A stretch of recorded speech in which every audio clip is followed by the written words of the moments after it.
Alors Engelgarten, pour commencer, un petit mot quand même sur le terroir, parce que je pense que c'est important de le rappeler. On est sur des graves, donc quand même des vins qui sont beaucoup plus dans la pierre. Avant, on était sur des granites, des choses qui sont plutôt salines.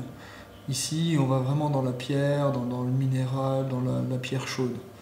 Alors, c'est un vin qui a travaillé très longtemps en cave, qui travaille toujours d'ailleurs. D'où la robe assez soutenue et encore très tachée. Hein. Et c'est vraiment un des vins de la cave qui s'est affiné avec le temps.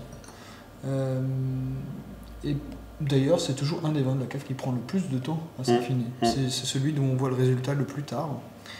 Et tu vois, c'est intéressant. là, on commence à rentrer vraiment dans Engelgarten, quoi. C'est intéressant parce que c'est chaud, ce qui pourrait laisser penser superficiel, mais c'est profond en même temps. Et j'ai déjà au nez quelque chose de, non pas du minéral, parce que le minéral c'est plus décharné, c'est plus fin, c'est plus élégant. J'ai quelque chose de la pierre. C'est la signature du Engelgarten, hein, toujours le côté pierre chaude.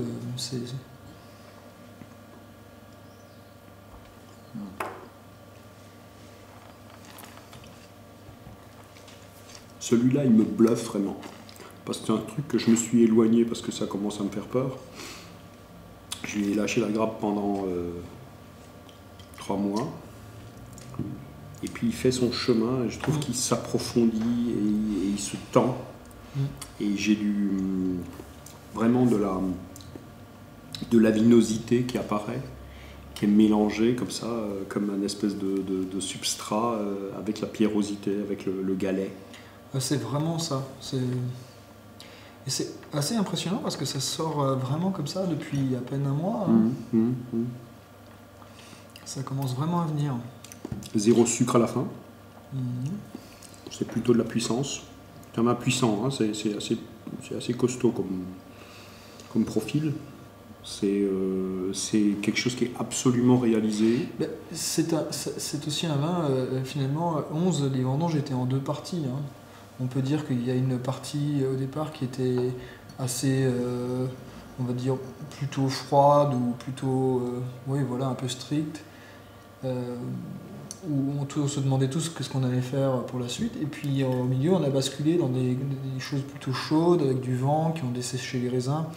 Et finalement, Engelgarten a été vendangé juste au milieu. Donc c'est une sorte de moyenne un peu, je trouve, dans le type du 2011. Quoi. En tout cas, c'est un joli vin.